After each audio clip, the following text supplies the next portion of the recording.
Have you ever thought about collaborating with other authors on a fiction book? Well, that's what we're going to talk about today.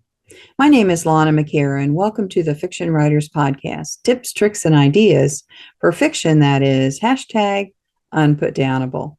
Today, I'm delighted to welcome to the broadcast Dr. Edward Mickolus. Ed left Yale University with a PhD before anyone knew one was missing. He served in analytical, operational management, and staff positions at CIA for 33 years, where he was CIA's first full-time analyst on international terrorism, analyzed African political, economic, social, military, and leadership issues. He wrote political, psychological assessments of world leaders, managed collection, counterintelligence, and covert action programs. He also served as senior briefer for visitors to the agency. He wrote the agency's internal newsletter and interviewed applicants. In his retirement, he taught at CIA, the FBI Academy, ODNI, and numerous universities. His 50, count them, 50 books include a series of 24 multi-volume chronologies and biographies on international terrorism and 10 volumes on intelligence issues. He plans to release 12 more titles on an unsuspecting audience in 2025. Welcome, Ed. Thank you. Always good to chat with you. Always a pleasure. I'm so delighted to have you with us today, and we're going to talk about multi-author collaboration. So what exactly is that? Normally, when you think of collaborating, you think of co-authoring with maybe one other person. And that works out just fine. And we've talked earlier about some of the things to be thinking about. But in some cases, for whatever reason, you just want to invite more people into it. There are two things that I've tried recently. One is anthologies and one is chain-authored novels. So here's the difference. There are a couple of types of anthologies. One is where you come up with the best novelettes, haikus, whatever, of the year. And you go out to what's already in the literature and you grab already published stuff.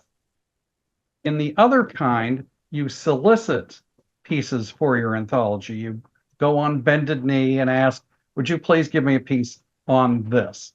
And you work with the writer a bit more, editing pieces as well. If it's already published, you usually just leave it alone. You might catch a typo or two, but by and large, you just leave it be. So that's one type of multi-author collaboration that you can do. And I've done a few of those. I did a trilogy called I Matter, Finding Meaning in Life at Any Age, in which I asked people, tell me a time in your life when someone made a difference in your life, or that you made a difference in that person's life.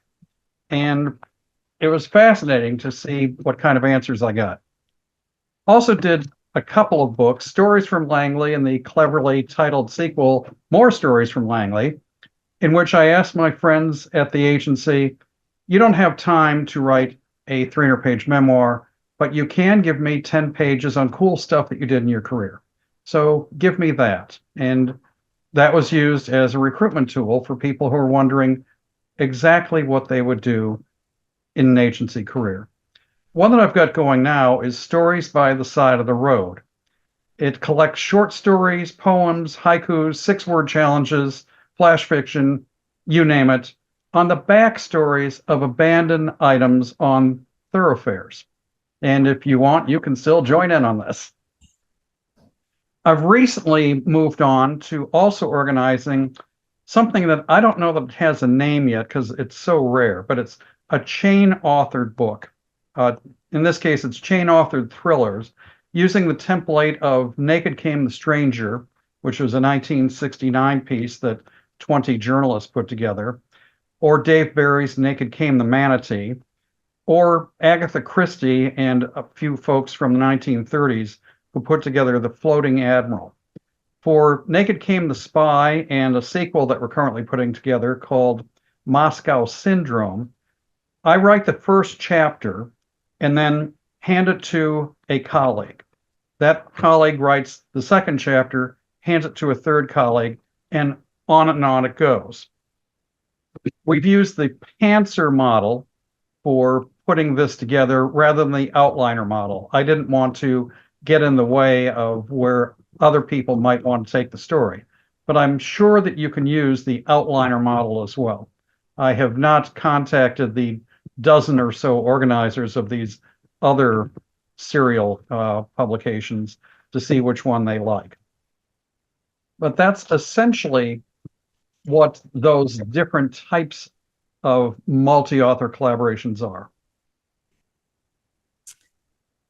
So to summarize that, give me like just 3 bullet points of the different types of Sure. collaborations, just for clarity. So you have what people think of as anthologies. They are stories that are on essentially the same topic, but they don't depend upon what the other authors have written. So they're just collection of stories on the topic. And you can either go collect those that are already in existence, or you can go ask people to write something for you. So 2 types of those. The second thing is where you have an idea for a novel and you ask people to write a chapter seriatim. You write the first, I'll write the second, he writes the third. And those are fairly rare, but they're an awful lot of fun to put together. Okay, yes, that makes sense. I remember The Floating Admiral. I read that years ago from Agatha Christie, and I didn't really enjoy it because I was expecting to read one of her standard books, and it was not that. It was something else. But I do remember that it was unusual because people are coming from different perspectives, right? When they're adding to the story. Yeah.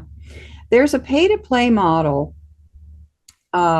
where people put together anthologies and different people submit a story or, an essay or something. And each person who submits also has to pay to help get the book published. Have you come in contact with that at all? Have you seen that? I've heard of it, and when I was flogging this to various publishers, they said, well, tell you what, you've got these 20 other guys. It wouldn't cost all that much for an individual author to pony up whatever the individual had suggested. I don't like doing that to my authors. I think that it's demanding enough for me to ask them for 20 pages or so of brilliant prose. I'll pick up the cost if there is any cost. And after we make that nut back, then we start divvying out the royalties, however it may be. Okay, so that was the next question about profit sharing. If they would contribute, then they should get a percentage of the profits as a given. But if they don't contribute money, then do you still do profit sharing on that? Depends upon what we're going to hit. At the moment, I haven't hit an instance in which we have that much royalty to share. Well, that's usually what happens, to be honest, with any book. But with the agency writers, at least, we are leaning towards giving whatever we make off it to a charity that finances scholarships for the children of agency officers who have perished in the line of duty. And unfortunately, there's a lot of those. Yes. I can see how that would be a great way to send the income on to some great cause. One of the issues is simple accounting. I mean, if you've got 20 people writing 20 checks for $5 a piece. That's right. At the moment, I put out a terrorism database that has involved several people. And just doing the accounting for that is a pain in the neck. Because not only do you have to write the checks, but you also have to generate a 1099 if you make enough money, and you have to generate a 1096 to let the IRS know what you're doing. And if you're dealing with state or local tax revenue folks as well, there's all of that you have to deal with. It's much easier if you don't self-publish, if you just get a commercial house and let them worry about it. Right, right. And they're set up for it, that they can handle that. Yeah. So, I had another question that just went out of my mind. Just give me a second here. Sure. When you are putting together a group of authors, we generally see that, and this is the way it works with summits, where you've got several speakers, that you are multiplying your reach by X number of people because you've got 20 people and you want them to all promote the book, giving you all that coverage. Does that really work? How does that in real life? I mean, theoretically, it could be great, but how does that Yeah, work? you would hope that you can take 20 authors and you multiply whatever you personally are doing by 20 so that you can get an agent. You have 20 people hitting the streets for that. You publicize on social media. You exploit contacts in the industry. You get regional reviews. You get interviews on podcasts, TV, radio, newspapers, whatever. Generally has not happened like that. I might get 2 or 3 who really love the project and will do the back end of book publishing with you. It's not just writing the book or writing the chapter in publishing. That's about 50% of the work, as you know. Most people, though, when they are working on an anthology like this or contributing to one, figure, okay, I've sent him a draft. Maybe I'll look at his editorial suggestions, but I'm done. So, oh well, most move on to the next project. Right. Now, I what can I've see. tended to be able to use folks for is the front end of the project, though. Do you know anyone else amongst your writerly friends or your agency friends who might be interested in this? So I've got a lot of contacts that way. Yes. Asking people for their connections is a very powerful question. That brings me clients and also more guests for my podcasts all the time. So, what are some things when you're organizing a project? This sounds to me like a pretty good sized project. It has been. It has taken maybe 2 years to get the first one done, and we are well within year one for the second one. We're about halfway done with that. What are And a some lot of things? that just depends upon people's schedules. Yes, People are not going to write as fast as you would write if it was your project and you are constantly thinking about it. right, right. So, how do you organize that? What are some things to remember when you're putting that together? Generally, I'll ask people, what's your schedule look like? Could you write one of the first 5 chapters in the next quarter, let's say? And some will say, I want to see how this goes before I commit to my number chapter. Some will say, I would really like to see how this has gone, and I want to write one of the last 2 and tie up all the loose ends, which is terrific. It means I don't have to do it. So I will then form a working list of who's going to write what. I'll write chapter 1, and if something strikes me, I might write chapter 6 as well. But by and large, I'll just take care of the first chapter and hope that everyone else sees where it's going. The first 2 or 3 will say, yeah, fine, I've got a great idea to start us going along this direction. Some people will say, oh dear, I just got a contract from a big 5. I've got to move on. Or I've got a movie deal. I've got to move on. Or I just broke my hand. Can't do it at the moment, which has happened to me. Or people die. which is really unhelpful. Uh, so if people say, I still want to be a part of this, but I can't write this chapter because I am blocked at where to bring this, then I'll just move them down in the ladder and move the next person in line up and let them write the next chapter. And that's worked reasonably well. Sometimes people, for whatever reason, just can't continue with the project. You might be able to get them for a sequel or volume 3 or whatever, so you don't lose them, but you can say, okay, I'd still like you to be a part of this. How about a blurb? Or how about an Amazon review? Or a Barnes & Noble review? Or tell all your friends. So they can still be contributing.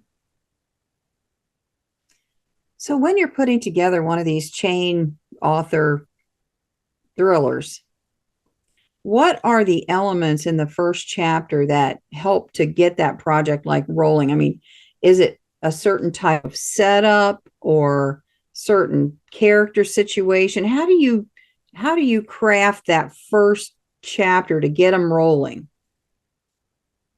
I'm well aware that I am not a standard narrative writing novelist. I know how to write certain other things, though, so I do the other things that might be on people's inboxes. I can write Washington Post articles that are covering a bombing, let's say. Uh, I can write the internal newsletter piece on what's going on. I can write memos that are agency style. I can write all of that bureaucratic stuff that my writers are used to looking at and saying, okay, I thus have to do this. And then I also write a character Bible. And it's just a start of here's the types of characters that we need in this. We need a president. We need a director of the agency. We need a few operations officers. We need a few analysts. We need some kind of villain, and it doesn't have to be named at the moment because we are going to be going through various possible evildoers before we come across what actually is the eminence grise behind all this. So I write the character Bible fairly detailed. I go out to this person does not exist, one of the AI generators that give you a photorealistic image that then everyone says, okay, he's got green eyes in chapter 1, he'll have green eyes in chapter 17. As we keep moving and adding to those characters, I update the Bible, and we have more characters coming in as well. So I throw those in the Bible and then share the Bible with everyone as well. So that everyone, in addition to writing and reading these chapters, also has the Bible to help them just organize their thoughts. So far, that has seemed to work. Wow. That's exactly how I start a novel myself, but you're just doing it for everyone. Right. The other people do the heavy lifting, Yeah. Yeah. the Wow. actual thinking about how the plot's going to work and how to solve the case. Right. Right. Interesting. Very interesting. So what are the pitfalls of doing this? Well, of course, as we've mentioned, people will drop out all of a sudden, and that's going to change your scheduling. Or sometimes it's going in a direction that doesn't particularly work. Or sometimes people are going to say, I want to go in this direction, but I don't know how. So you have to work with them a little bit. Or sometimes we know about a technology that would solve this issue, but it's classified. So we can't use it. And one of the oddities, at least, for working with CIA authors is that whether you're retired or still working there, all of us signed a secrecy agreement that lasts for our lifetime and actually beyond, where before we show it to anyone, we have to first run it by a publications review board. And they can say, although this has appeared in the public domain for some time, your saying this is not declassifying it. You are, in effect, saying, yep, those folks who are saying this are correct, and we haven't agreed to release this information yet. So unfortunately, you can't use it. Oh, darn. In a lot of cases, we'll come up with a technology that we haven't heard of that exists, and we'll send it in, and publications review will say, we're working on that. Good idea. Get rid of it in your book. Darn it. So that can happen at times. And it makes you feel good that at least great minds think alike. But we have to come up with something else. So, okay. Certainly have to be flexible on all of this. If you get a contract with a commercial house, at least in my case, I always want to go to a contracts attorney to make sure that the contract is handling us adequately. And you want a contracts attorney that knows the publishing biz. It's not enough just to get a generic, my brother-in-law happens to be a lawyer, I'll go to him. Has to be someone who knows the ins and outs and how to read this language very carefully. Because there's all sorts of things that you can sign away without noticing that you have if you're just a civilian. As writers, we think we know how words work. You're working in a foreign language when you're dealing with attorney speak. So rather than say, looks good to me, you might have just wiped out your movie rights, your reprint rights, electronic rights, you name it. Or you might want to hold back some other rights. An attorney will make sure that you don't trip up. You also have to make sure that if it's an anthology or anything else, that the person who is bringing that piece to you still has the rights if it's a reprint. Or if they're using photos, you've got to make sure that that photo is public domain or that they have permission from the actual holder of that copyrighted piece. It's not enough just to go to the newspaper, and say, can I use it? Yeah, you can use it. Well, they don't hold that. Maybe Getty holds it or AP holds it or AFP. So you've got to check out who actually owns the photo. With some of the other books I've done, that can be a nightmare. I'm doing one series of 7 books on State of the Union honorees where I've got 200 photos. I've got to track down all of those to make sure that I'm not inadvertently stealing copyright. So that can get good. You also have to worry about continuity, of course. And the character Bible, by and large, is going to take care of that. And as is the case with any developmental author or editor, you also have to make sure that things just make sense. And sometimes they might not. So you do that. And of course, you're going to have the typical stuff, typos, usage, spelling errors, you name it. Authors think that they're really good on that, and they still are always surprised when I will point out 72 errors that they've made on typos.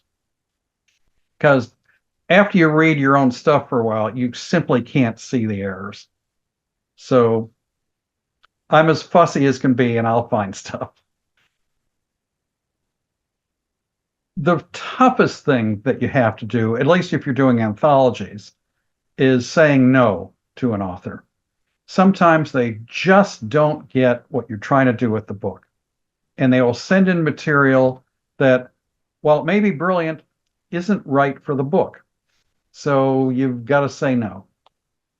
And That may mean that you won't be in a position to go to them for your next anthology, but it may well be that you have been so nice to them in saying can't use it that when you put a general request for people to submit, suddenly they turn up.